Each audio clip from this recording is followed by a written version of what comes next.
Welcome to the Somewhat Frank podcast, hosted by me, Frank Gruber, and joined by my friends and colleagues, Jen Consalvo and John Guidos. This podcast explores the latest trends and advancements in technology and business, including emerging startups and how they shape today while looking forward towards the future. We also enjoy testing new gadgets and products and sharing our findings too, along with our favorite pop culture picks like music, books, and what we're streaming. This podcast is produced in collaboration with our company, Established. Ready to dive in? Time to be somewhat frank. Hey everyone, Frank Gruber. Welcome back to Somewhat Frank. We're here exploring tech and creativity, innovation, and everything in between. And we're in prelude season here. I'm here in Kennebunkport, Maine, and it's really like it's like a Hallmark movie. It's really turned into a Hallmark movie or whatnot this time of year, first couple weeks of December. I'm joined today by Jen, the Connector Consalvo, Johnny Good Times Guidos, Simon Camel Cricket Kahan. I'd love to hear what that's all about. As we're unwrapping episode 87 here at Somewhat Frank, and we're going to kick it off by going around the horn real quick. I'm going to ask this question, and I'll let my co-hosts answer it for you. What's bringing you holiday joy right now? We'll kick it off. Ladies first. Jen, go for it. Hello, everyone. Happy holidays. Let's see.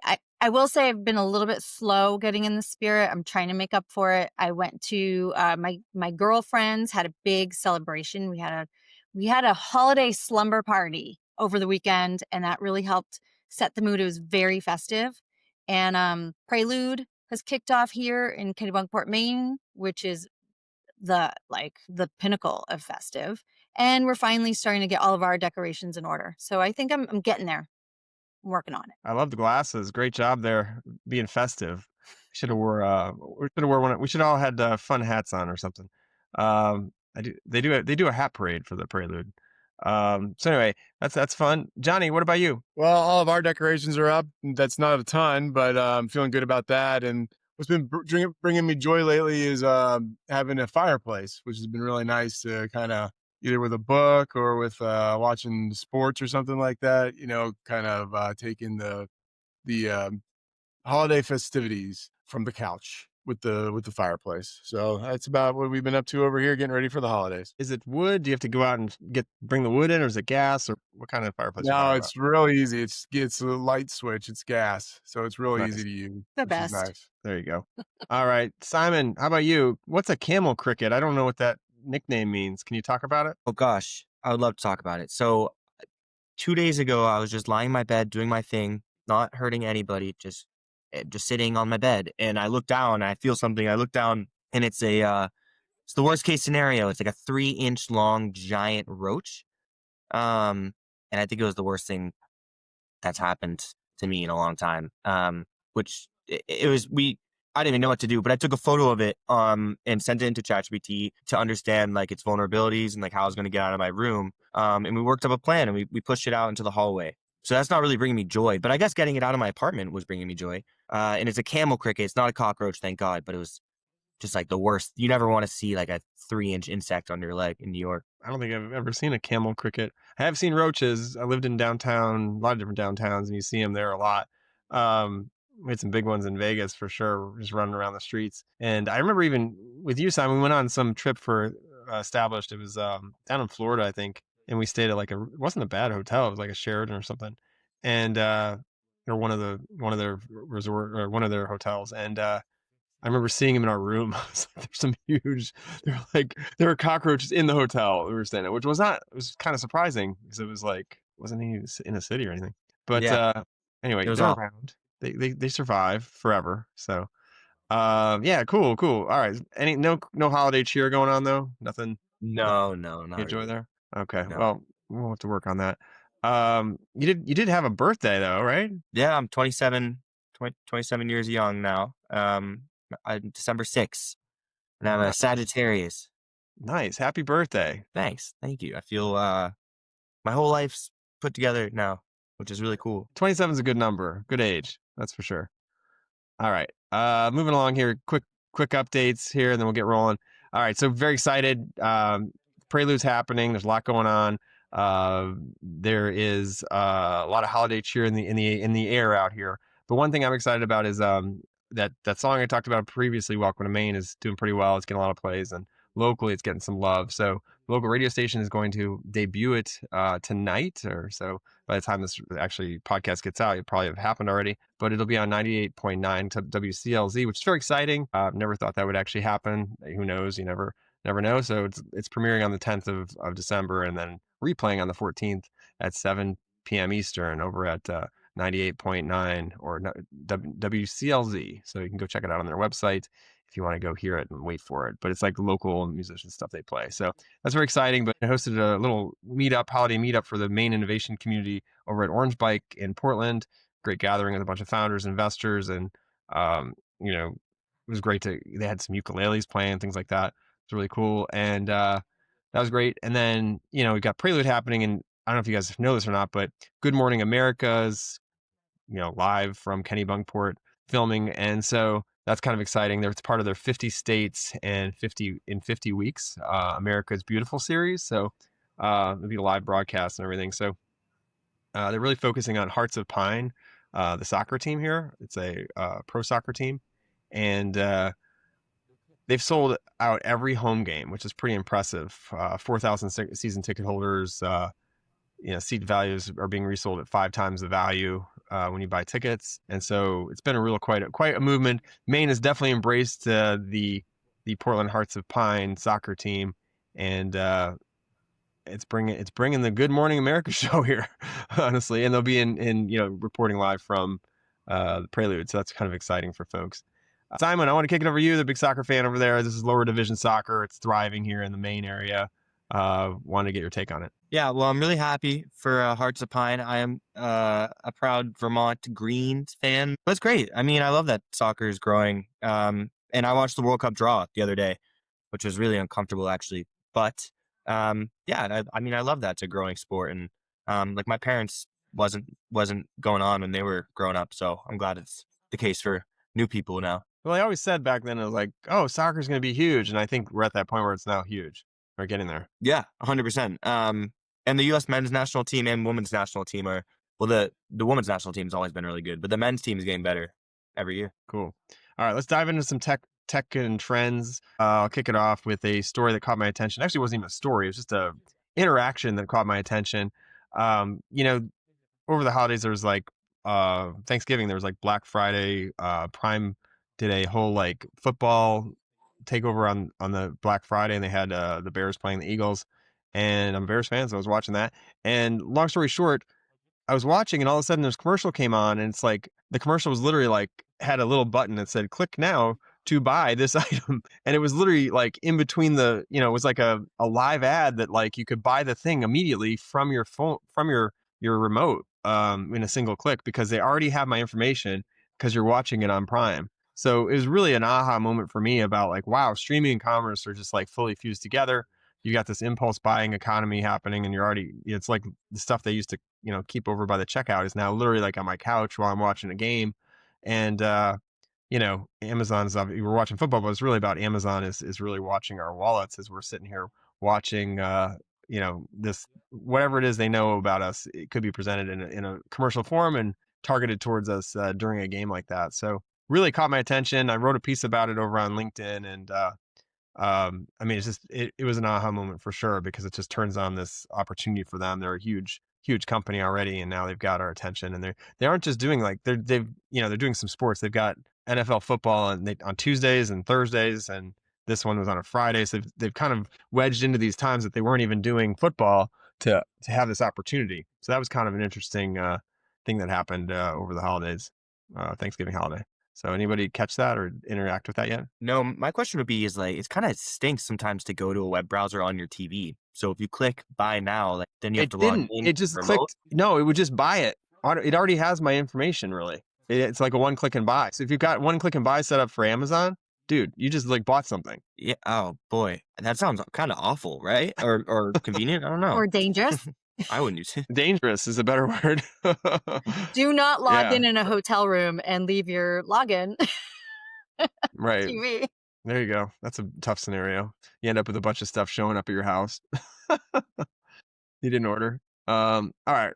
So anyway, I thought it was interesting. It's going to I think it's going to continue as, they continue to take over different sports. And I'm surprised that Apple didn't do it. Apple's got baseball on Friday nights. So they've bought the baseball rights, I guess, for MLB. And they've been playing baseball on Fridays for a while now. And they could do the same thing. They have your information for Apple Pay, right? They could do some similar things. They just don't have the inventory that Amazon has to sell things, right? They don't have the same product. So they would have to go out and find a product that they want to sell and then sell it through Apple Pay. So I guess they could do that. It's just it's like already set up, I guess, for Amazon because they already sell a lot of stuff. So I This thought has it was been cool. so long predicted. I feel like 5-10 years ago, people were already trying to sort of start playing around with this. Like, what does it look like to integrate a shopping experience with a television Yeah. experience? But they just didn't have all the infrastructure set up yet, right? And so, really, the thing that still led the market was like the home shopping network. Like that would still move more than anything else. But now the infrastructure is all there. And now, imagine all these companies, Apple and Amazon, and now connect to your wearables and the accounts you already have with them. And this is just set up to be debt city. I think this is just the tiny little drop in the ocean. I think it's really going to come on full steam in the next couple of years. Yeah. No, that's why I caught my attention. I was like, wow, this is how we buy things. Social shopping is here, and it's going to continue. Like, I guess that's not social. That's more like big brand shopping. But social shopping is coming too. And we can talk about that another time. All right, so let's move along here. I know we got a lot to get through. So, Jen, go ahead. What have you been reading about? Or Sure. looking at? So some of this news is about a week old, but Meta, our friendly Meta, acquired AI wearables startup Limitless, and at the same time, they've announced layoffs of about 600 folks in its AI division, primarily within their superintelligence labs. Um, I think this is very interesting. I think it's worth people paying attention to this. I think most people know that Meta was investing tons and tons of money into the metaverse, right? And this whole big bet on these like online worlds. Um, and I think they finally realized $70 billion in losses later that is not happening. Wearables like their glasses have really been the piece that's working for them. And so now they've really got to figure out how to kind of get back out of the other direction and focus on wearables and what consumers really want, because people don't want to necessarily just live in an online world. They want to bring their technology out into the real world with them, and they want to look good doing it and not dorky or whatever. So Limitless is interesting. It's a always on, always recording, like wearable necklace type device. And this will give Meta the ability to really augment memory. So it's recording, it's capturing, it's giving you options for listening, rewinding, listening, summaries, that sort of thing. I imagine they're not going to be as interested in the actual wearable as it is, but integrating this into their glasses and other technologies. So I think it's a big deal. I think this is again part of that complete shift in strategy, because they realize Apple, Google, Amazon, this is a race, and they need to make their technology as consumer friendly, cool, fun as possible, and not focus on the online worlds. Curious what you guys think of wearables and your interest in them. I immediately thought of the Ray-Ban, Meta Ray-Ban shades or Oakley Meta shades. I mean, they could take this and kind of, if they could incorporate that together, you're wearing shades and it's remembering everything you're seeing, I think that's pretty cool. It's also kind of scary, right? Like now you got all this privacy kind of concerns with all your data, everything everything you're doing is being recorded. So I guess now it's just a little bit more creepy. It probably already is. With your phone, it's probably recording a lot more than we know, right? So I think now it's just a little bit more overreaching with the glasses, because now you feel like you're seeing it too. So yeah, but I would love to be able to recall, like, what was that thing that I just did, and ask it and it respond. And I think that's really cool technology. It's just we have to give up something to get that, our privacy. I'm sort of my new policy now is, since I think all my data is out there anyways, I'm sort of admitting defeat. Like, they win, like I don't really care if they have my data at this point. So I'm all for it. I think it sounds great. Yeah, it's fine I agree, until you're like looking at like a really confidential document or something, and it's recording it and putting it out in the cloud and keeping it for later. Yeah. I mean, I guess the only real problem is if it's like hacked, right? And we've seen everything get hacked at some point. So I think that's what's the more concerning part. But I guess like all of a sudden you're like looking at some like, I don't know, your social number or something is on something, and there's, or where you live, something about how you live, people are starting to get robbed. Like there's a lot of scenarios there where you're sharing a little too much, it knows a little bit too much, and then somebody gets a hold of it and uses it against you. That's the concern. But I agree with you. We do already live in public for the most part. It's just certain components of it might be a little tricky to get around. All right. Any other thoughts? All right. Move along. Johnny, what's up? What's going on with you? Have you all seen that the New York Times has sued Perplexity about scraping and training its AI tool? It's a huge story. Yes, it's going to be a landmark kind of settle, or whatever happens there is going to be really important. Yeah, some of the courts need to draw a line in the sand because it's kind of getting away from us at this point. But it's a very common practice right now where all these data, to train the AI tools and algorithms, they need data. And so a lot of that's scraped from various sources. And so now the New York Times, I think in addition to maybe 40 or 60 other companies, have pending lawsuits against different AI companies about scraping their copyrighted data. So a lot of gray area right now in that space. And I think that some of these are going to be some monumental decisions coming down the pike here in the near future. Yeah, definitely agree with you. It's could be the case where it lays the groundwork for the future of how the whole monetization of AI, right? Like it could be impacted by this.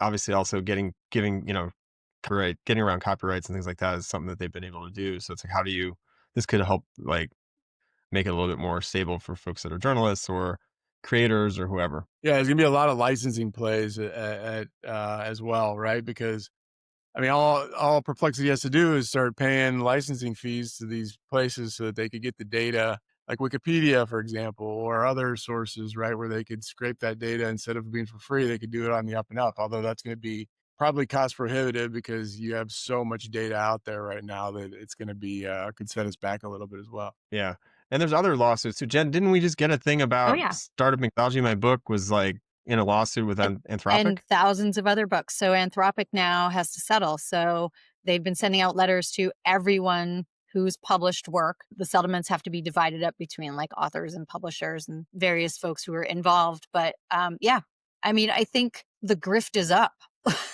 Like these companies have to care about copyright. They have to care about creative works and ownership. It's one thing when everything is saying, when we're training and we're getting off the ground, but no, the theft is theft. That's just my opinion.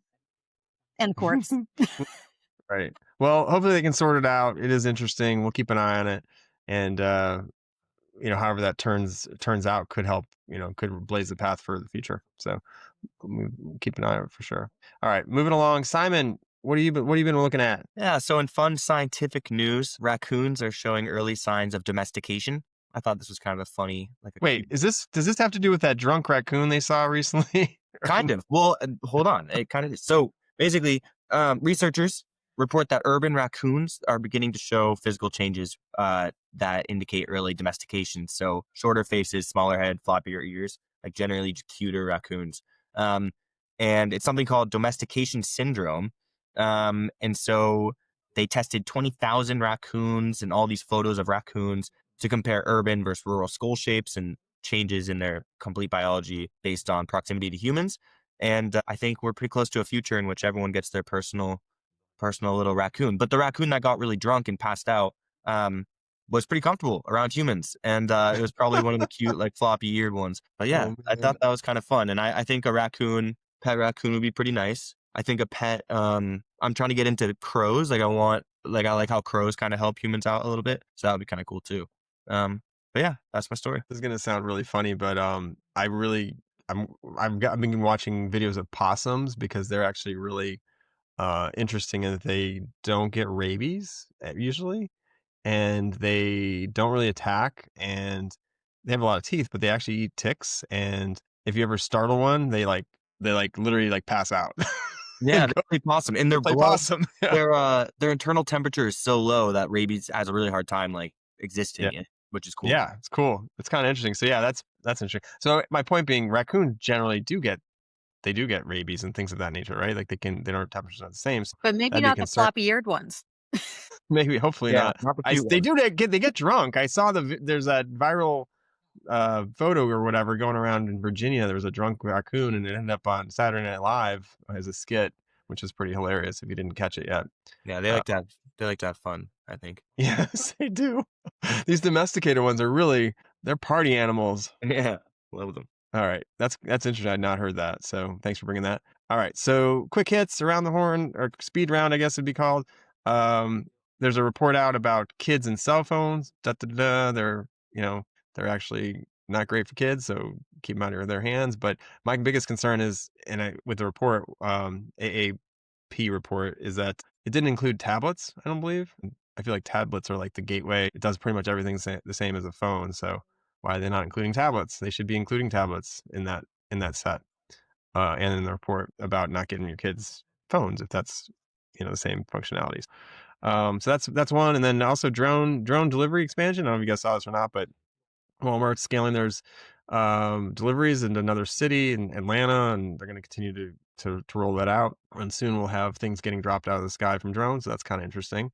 And then the big one that we didn't talk about too much, we could probably do a whole episode on and we probably will have to here in the next one, maybe it'll be episode 88, is the Netflix buys Warner Brothers for $72 billion. But wait, Paramount launches a hostile takeover bid, and now we're suddenly watching Succession in real life, I think, or something. I don't know. It's like a reenactment or something. I don't know. Anyway, federal government may end up determining the ultimate fate of Warner Brothers, which is pretty powerful. It's like, streaming Voldemort formed kind of situation. So anyway, we'll see what happens. We'll definitely, there's a whole antitrust thing going on right now with that potentially, but the money is getting crazy as far as what they're throwing out at Netflix and at Warner Brothers, and there's a few different folks that could end up with it. We don't know what's going to happen. We'll continue to watch it, and we'll report on it when it's a little bit more interesting and we have a little bit more to go with. But it's been a back and forth for a couple days. All right, so watching, reading, listening. Death by Lightning on Netflix, definitely worth watching. It's about James Garfield, the president who was only president for like 3 months and he was assassinated. It's got some really good acting. Obviously, it's a period piece, so if you don't like period pieces, I know folks that don't like period pieces because for whatever reason don't watch it, but it's definitely interesting. It's four different tracks, and the other one that was kind of interesting, going back to that I saw caught on Monday Night Football this past week, was Fun Day Football. Did anybody catch this? NFL partnered with like Disney Plus / Pixar, and you literally could watch the Chargers and Eagles on Disney Plus, but like almost like a video game animated with Monsters Inc.'s characters, and like the whole stands was filled with like monsters, and like you were in like Monster Inc. It was crazy, but with real announcers, and it felt like watching a Pixar video game, but it was the real plays of like actual players. It was weird. It was well done. I was like surprised. I stumbled into it and I was like, what is this? And I'd never even heard of it. And it's kind of brilliant by the NFL's standards because they're now trying to get more kids involved in NFL football, like even caring about it. And now this is the best way, right? Get them, interested in their characters that they already know and kind of loop them in. But it was really funny to watch. So that was kind of cool. Anyway, catch this, or am I the only one? Yep. Okay.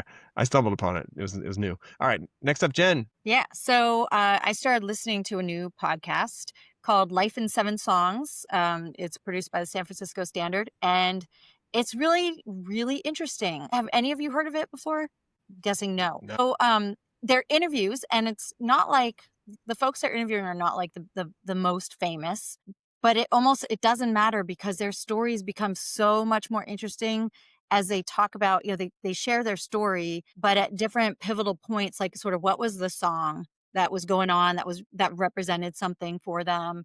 And what's so great about two things that I love about it is, one is it introduces you to some really like good new music, and a lot of it's old, like rediscovering music. But the other is it makes you think about how you would represent your own life in songs. So check it out. I love that. Tried to do it after you told me about this. I can't do it in 7 songs. I have 12 songs right now, maybe more. More like, actually it's 12, 13, 14. It's 15 songs. So I got to cut. I got to cut cuts. Edit. Yeah. But it's a fun exercise if you haven't done that. Put it on a little notepad and think about it as you're going through the day, and maybe you can come up with it. But I'll check out that is that a show or a podcast? It's a podcast. Okay, cool. Very cool. We'll check that out. Good find. And we're heading to the end here. Johnny, what are you watching? And then Simon. So I've been watching a YouTube series that I think I mentioned it on one of the podcasts before. It's called Dirt by Huckberry. And recently they had a Maine documentary. So they travel all around the state of Maine. The premise is they do all sorts of different activities with different people, and they get little bits of ingredients here and there about, from the location that they're at. And then it all culminates at the end in a big feast that they eat with some of the people that they met along the way. So very good.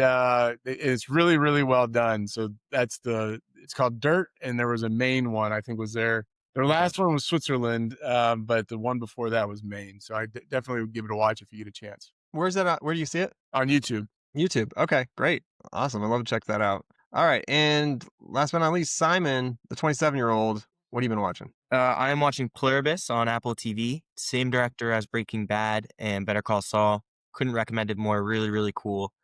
I'm not paid by them, but you should give it a watch. You had me at both those. Those are great. Great shows. He's earned a watch, I feel like.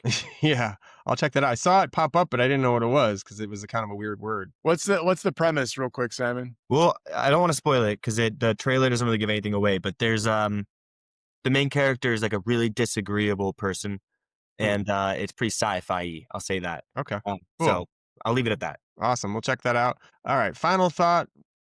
The word of the year from the Oxford Dictionary caught my attention. It's rage bait. If something instantly makes you angry, someone is profiting from your reaction. So basically over the holiday season here, protect your attention, don't feed off of these outrageous things that people are posting because that's the whole point. So I don't know, choose kindness over clicks, and probably it'll help you in the long run. So I want to just make that final call as we head into the holiday season here. And thanks everyone for listening to Somewhat Frank, episode 87. I can't believe we're at 87. If you enjoyed this holiday edition, please subscribe, leave a review, a comment, share it with a friend who you think might find it fun or interesting. And from cozy coastal Maine, stay festive out there, stay curious, and as always, stay somewhat frank. Thanks for listening to the Somewhat Frank podcast. If you haven't already done so, please subscribe and leave us a review. We love the feedback and are grateful to have you as a listener. Have a great day.